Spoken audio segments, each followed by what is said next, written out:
All right, what's going on, you guys? It's your boy 360 Stacks in this thing, baby, representing TKOG. Today, I'm coming at you guys with my take on. I mean, I don't really even feel like should we put Bystial in the title. Yeah, we'll just call it branded Bysteads. Honestly, it's more of like just a branded eccentric deck. The Bysteads really do complement the archetype, and the synergistic properties that the two have almost makes it just too good to pass up on.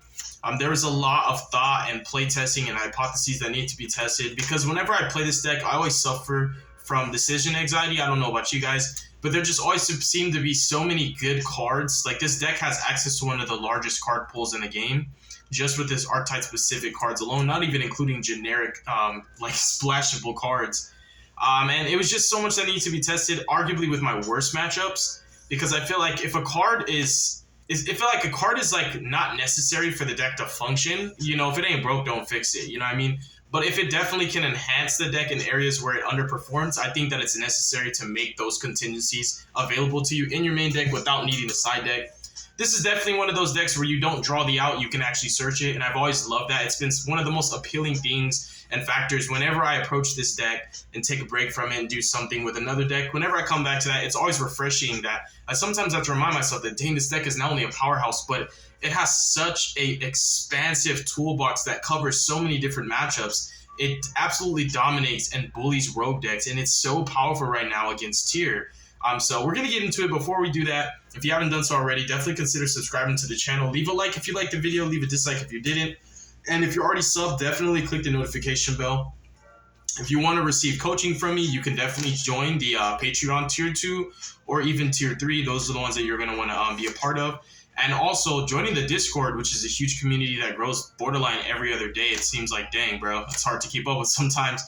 It's a huge community. It's very, very positive, very healthy, very interactive. And there's a lot you can learn because there's so many different minds that are all coming together in the same place. So it's really good to bounce ideas around. But yeah, you guys, so much to talk about. Let's get into it. But yeah, like I was saying, I just really feel like this deck has such a great tier matchup. And that is one of the reasons why I feel like it's so appealing. Outside of all of the reasons of why the branded SP archetype is so good, it just happens to be in a position right now where the deck that dominates the meta is one of the easiest matchups for this deck, even with the Ishizu cards. And I will give you guys some really, really awesome tips and tricks on how you can completely nullify and mitigate the interactions that your opponent would have via the Ishizu cards, which is one of the things that would arguably make the, we're just going to call it tiers, not Ishizu tier, which would arguably make the tier matchup harder for you.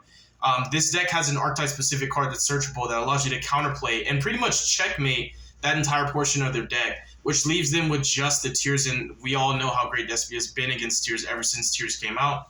So yeah, let's get into it, you guys. We're going to start with starters. We're going to go into engine requirements, and we're going to go in second cards. I guess we're going to go in second cards first, actually. I'm going to do it a little different. So first and foremost, we're playing 3 copies of Magnum. This card, like many of the cards that I incorporated in my deck, because like I said, decision anxiety, right? It's just so many cards that seem so good on pen and paper, and you just want to play one or multiples of them, and it's so hard to incorporate everything you desire without leaving your space, leaving yourself space for cards that you actually need. So I definitely had to, trade in some of the ones for needs. But these were cards that really just filled multiple roles for me. And the niches that they come up in are also even just more just clutch than they should have been. So it's like on pen and paper, these are DD Crows, and they can be quick effects, right? But the thing is, like, where these cards really shine in this archetype is that Magnum is not only a starter, but it's a disruptor at the same time, and it's an extender at the same time. And with Saronir acts as a recovery card and a starter and a going second card. So Saronir, in my opinion, unpopular opinion, right? Totally biased. I actually think he's the best Bystial monster you can play in the branded archetype because he does more for the actual deck itself than any of the other Bystial monsters do, including Lubellion, for the simple fact that he can access Lubellion on top of being what he is. And he's just one of the more convenient ways. And Lubellion's not a quick effect where Saronir is. So I just really feel like in this particular build, this is my favorite Bystial monster, and he's done the most for me. He just has so many different ways to counterplay in ways that don't even seem to come up, and you just realize it. Like even playtesting in the mirror match, like I've dumped branded opening off of this guy just to protect myself from an in-phase mirror jade blow up, and I've used this guy to dump cards like Retribution to just fetch back what I already sent off of my my little baby Albion. So there's just so many cool things that he can do. He sets you up so well, and he's really, really powerful. He's the most, I would say he's the most versatile. I'm just playing 7 because of space issues, and once I get my playset of Lobelions, I feel like 3 is really good, especially because this list is a 60-card deck. But yeah, those are our 7. And then the actual best card in the deck, I've really been undervaluing this card by playing it at 1, and this is another unpopular opinion because I really don't see people playing more than 1, and it's not like oh, I'm so unique or anything. I just don't see people playing more than 1. Some people don't even play the package at all. And this is the card that really takes the spotlight. In my playtesting, this is the card that's overperformed the most. We've got Super Polys, we've got Dark Rulers. These just kind of speak for themselves, but this card does more than just speak for itself. The entirety of my deck build is centered and focused around interactions with this card. This card can become anything between the lines of a Soul Drain, a Skill Drain, an Abyss Dweller, a borderline Baguska, to just being a soft imperm. The way that this card denies interactions gives it the same quality. It equates to so many generic cards that also deny interactions, but this card can deny all of those, duplicates and multiples, and for the entire duration of the duel. I have checkmated so many tier players. The last 2 videos, which aren't really recent, they're like 2 weeks old, which is why I need to really catch up on my uploads, that I've had against tiers playing with this deck. You guys saw how much Lost performed for me and how they were not allowed to play. This card essentially just allows me to play and does not allow my opponent to play in the comfort that they're able to. Once you have your windows of opportunity with Lost, you can activate cards like your Bystials. You can activate cards that interact with the graveyard on the summon of your fusion monsters so that your opponent cannot chain the Shizu cards to shuffle your targets off of your branded red and etc. because they cannot activate anything when you fusion summon. So you're able to counterplay Shizu cards, you're able to counterplay negates, you're able to prevent certain cards from resolving. One of the funniest and simplest ways, you can activate Lost and Super Poly a tier board, and when your monster's summoned, the tiers would activate on a separate chain, but they cannot because of Lost. So that tiers won't be able to flow. Your opponent gets 0 value. And that's just one of many examples. It truly just comes down definitively to your plays and your experience with the card, because there's so many crazy stories that I can tell you about Lost. But ultimately, it is the best card in my deck. I would choose this over Branded Fusion as long as I have a way to fuse, because if I could fuse with this up, I can just get access to Branded Fusion anyways. The card just is part of why this deck snowballs and really overperforms in the terms of economics. This deck snowballs better than any deck I've played. After I got really, really good with this deck, I started to realize this deck really pluses just as hard and even more hard than my Dragon Maids do, which is insane, because Dragon Maids can literally go from 0 cards to 6. This deck has literally gone, I'm not even capping, bro. Literally, bruh. Like, yo, this is insane, right? I've got nothing. By my opponent's in phase, I have 9 cards in rotation. It doesn't even make sense, bro. Can you make it make sense? You can't, can you? Yeah, it's just insane. This deck is absolutely ridiculous. Its follow-up it's like another form of checkmate. This deck's follow-up is honestly pressure in itself, where like you have to OTK this deck, but when we get more into the engine requirements, you will see where this deck protects itself so well. I'm about to turn my heater off because honestly, it's starting to get hot in here.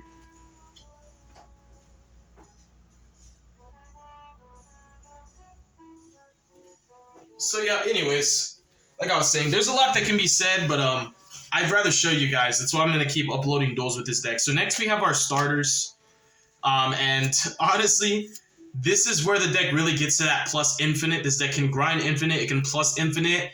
Me and my friends have been coming up with really funny terms like Izanami, Izanagi, infinite loops, infinite genjutsus, because this deck it's not predicated to specific matchups. So like this is where the starters are so insane, because the starters have their own form of utility, because you can set up so many soft locks with this deck and rinse, wash, and repeat. I will show you guys how to infinite Raw Disciple lock your opponent. So it doesn't matter if you're like trying to OTK them, you will Raw Disciple lock them on the follow-up. So there's like no type of crackback that can really be distributed to this deck. Like you can't really punish it once it gets going. And if you really know what you're doing with this deck, it counterplays so much. It's absolutely insane. I mean, there's so many different locks and so many different variations that I call like holy trinities. In this deck, it's just insane. Like you have locks for like almost every matchup, like Jinzo locks, like Raw locks. You have spell locks that you can do. And even with your own archetype, like with your engine specific cards, you even have like the beauty of repulsion and branded banishment set up with your branded your beast with your continuous spell. and you're just consistently DD crowing tiers and flipping banishment and just repulsioning them, we're gonna get there. I just can't let it go too far. I gotta make sure I stay on topic. But yeah, the energy and passion I have with this deck is just, I feel like it's unrivaled right now. Like this deck, I'm an enthusiast for this deck, and I've been keeping the build under wraps until I had it exactly where I need it to be. So we're playing 3 copies of Aliber. We'll talk more about them once we get these laid out. We have 3 copies of Fusion, 3 copies of Opening. We have Goldsark, we have Foolish. I love to tech in High Spirits. It's a little greedy, but I've noticed the difference of playing with and without it, so I actually like keeping it in. I've just always loved the in-phase interactions with Ecclesia, Cartesia, and this. It's just one of the reasons why you can literally go from 0 to 9. Keeper of the Dragon Magic, I don't really like the card, but unfortunately, when you don't play it in your deck, you will have those scenarios where Magnum could have actually done more for you, and instead you grab a Lubellion, but you still don't have a true way to access Branded Fusion. You'll have ways to play, but you won't have the desirable way to play. So I just like him. He does more than that too, just being able to reborn Albaz, which is relevant because even though he's face down, you can still contact fuse your opponent's Bystial monsters with the Albaz that you reborn off of Keeper. So definitely don't underestimate him. I think he's only good as a one-of because you definitely don't really want to draw him. You just like him to be in your deck because you'd rather have it and not need it than need it and not have it. And that's why I put it in, because I needed it and I didn't have it. And I realized that it was like, dang, I really, really needed Magnuma to be able to do that for me. So it just gives me that extra versatility too. And for the remainder of the play starters, I'm on triple of lore. I'm not going crazy with the allure stuff. I'm not playing like 3 Merc Carriers and all that stuff. I'm just playing allure specifically just to be able to dig deeper because I'm playing 60 and I like to see my side. And especially going second, resolving cards like Chimera and allure, it just feels really, really nice. 2 Patchwork, 2 Chain, and 2 Poly. This is the perfect sweet spot for me. You obviously sometimes wish you could play more, but the way I built the deck was I was able to fit in everything that I felt like I wanted and still had space for everything that I needed. If it was the other way around, I would have had to take out more because I already sacrificed a lot for this list to be functional and actually competitive and not just a for funsies deck. Because I wanted to be able to dominate in the matchups where I knew that they were going to be the most prevalent deck in the room, which is Tears and Sprite more specifically, and Flunder, which the deck is built to just outperform in those matchups. And if it's anything else like Rogue, it honestly, you don't even need a side for it most of the time. I'm just being real. So you obviously have your Patchwork. Most people, when they started playing Bystial, they feel like this was obsolete. I never not played without this engine. I think it's just the value that it offers equates to more than without. And it honestly just gives you more power plays for going second, which allows you to it's a lot easier to pressure boards with this than without it, because like some of the cards that you would use to pressure boards that are not this are kind of key focal cards that you really want to resolve. And when you're pressuring a board, you're essentially just baiting the gates, checking for the quality of interactions. And if they don't match the card you're activating, then it's going to resolve and you can play. But you need cards that are still powerful enough to force your opponent to throw their interruptions at it, which is why I value this, because resolving Poly when they know what deck you're on is almost just as scary as Branded Fusion, because when you're able to chain block Chimera and he can't be targeted, there's not very many points of interaction where they can actually defend themselves from what you're doing to them. And then Allure's Allure, you know? These are just really, really clutch one-ups. I like Branded High Spirits, and even though you can go neg, you will not only break even on your in phase, but it's like the in phase in this deck is like a pit stop. It's like the battle phase for Dragon Mates. You're literally just going to get so much cards back that it doesn't really matter how many you discard. Plus, the amount of advantage that you already accumulate in the middle of your turn and just resolving cards like Chimera and in-phase Magnum and the value you get off of Lost and the Bellion and Branded Fusion, it's just insane. And the floating, this deck floats just like Tears, just like Shittalls. The boards are sticky, they're hard to break. When you play against somebody who really knows what they're doing with this deck, it's actually kind of taxing mentally. Like, my mental fortitude would just cripple, because it gets to points where it's like, it's not about whether I can win or lose, it's just that I'm really just tired. Like, this is too much. The repetitiveness is just ridiculous, but that is the epitome of consistency, and that's what this deck shines at. It's just really, really consistent. It performs extremely well. This is a deck you want to take to a 13-round tournament, because it's going to do exactly what you need it to do every single game. Goldsark Foolish, they have utility because they can access different lines of plays. They can also get you out of binds. They're recovery cards, they're tempo cards, they're starters. They're even extenders, so I like them a lot. Even if I wasn't playing 60, I'd still play them. Opening's opening. Opening, actually, the graveyard effect has been a lot more clutch than I've been giving it credit for. There was even a game where I forgot about it in playtesting, and I was like, dang, bro, I cannot forget ever again. This is actually relevant. It was more relevant because it's a mirror match, and we know how mirror matches can get. We can't really shuffle Mirror Jade, so we can't put her back into the extra deck, so it's like we have to deal with her in-phase effect, and that's where opening's just like insane. And I was only playtesting Mirror Match just to get better at the deck.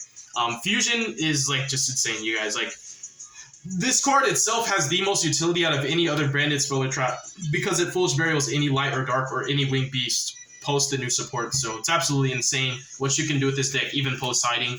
The different variety, the variety of locks, and just it's insane. Like the card, it's branded Fusion, you guys. And then Aliber is the man.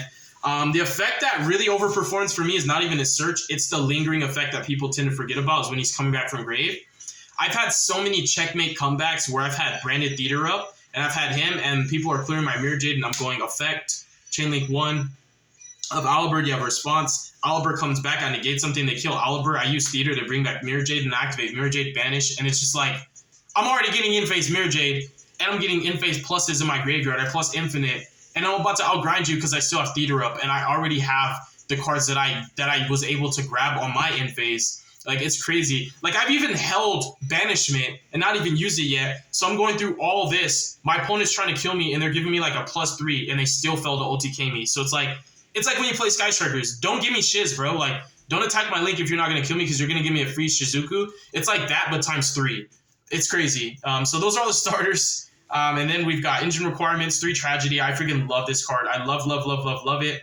When you're playing the Poly package and you're playing the Lost package, this card becomes more valuable because you have a lot more ways to access Fusion outlets than just branded Fusion with other traditional and conventional builds. I'm not throwing shade or knocking them. I'm just saying, like, this card, the ratios will change based on the quality of your build and the composition, but I feel that my build is just so consistent and so powerful that this card indirectly does not lead to bricky hands. It actually unbricks hands. It's the other way around because it allows me to just access Aliber more consistently. We have Adlib. We also have Dramaturge. Dramaturge is probably one of the questionable cards, but I just like its applications defensively, proactively, reactively, even offensively. Playing into boards going second with cards like Opening, this card's actually really, really good because there's a lot of points of interaction when you're playing against people, like especially Tears and like Sprite. They're going to be summoning cards in your turn. So it's like this card really helps you to deny certain interactions. And worst case, it's just going to force your opponent to use a negate on him instead of on your actual power play. So I really like him. The card's absolutely insane. He really, really is a powerhouse. I like him a lot. Dramaturge is just one of those cards where, like, you notice the difference when you don't have him. And I played 3 Albaz. This card's just gross. I love this guy. Him... Like, this doesn't come up a lot, but I just love the interactions with these 2 cards specifically. This is part of my Lost package. I'm playing the Kid, I'm playing the Albion, I'm playing the Merc. I'm going all the way in. These cards have, like, there's more good than there is bad. The pros and cons just kind of don't even equate to each other. Like, it's so much better to play the branded Lost with the targets because they all have applications that get you out of scenarios that you really can't outplay or counterplay unless you start side decking.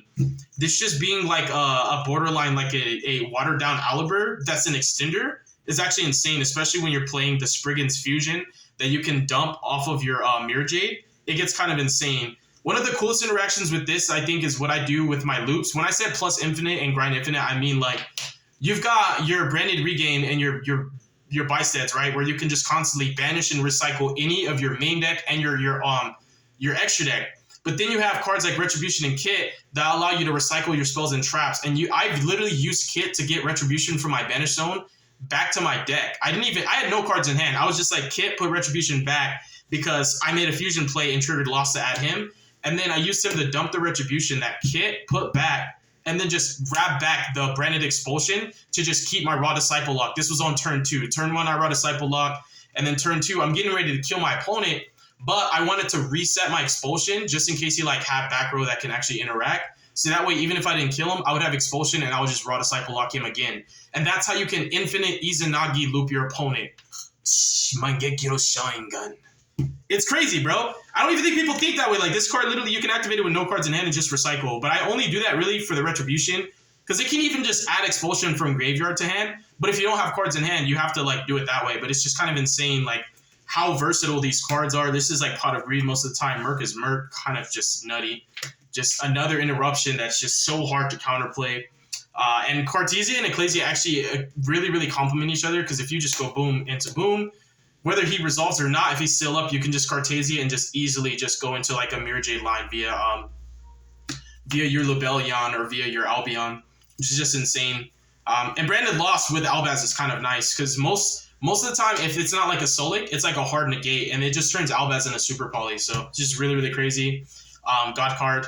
I don't know why people don't play Raw Disciple. The card's literally just like so free. It's so free, and that's like Izanagi because people can out the lock. It's not impossible. You could droplets. You can do a lot of different things to out it. Not a lot, but a little bit. But like the fact that you can recycle your expulsion and just keep doing it is just insane. Regain, Brandon in red, Brandon in white, one of my favorite cards. This card is so much better than playing the second Brandon in red. Brandon in red being a quick play matters in relevancy because of Lost. When Lost is up and you fusion summon, you can activate your Bystial, you can chain Brandon in red, you can flip expulsion, you can flip banishment, you can counterplay any graveyard deniability from your opponent's side of the field. And also just in general, you can just break their board. On summon, activate Mirror Jade. On summon, activate this. Summon Guiding Chimera. They can't respond. Pop, pop, draw. It's insane. So these cards are goated. Theater and Regain is just some of the other reasons why it's just so hard. It's nearly impossible once this deck gets going. This deck can grind harder than Flu. It can plus harder than Flu, and we know how good Flu is. And then, honestly, the best and worst cards of the deck. I'm just checking time, seeing how good I'm doing on time. How long is the video? Yeah, we're good so far.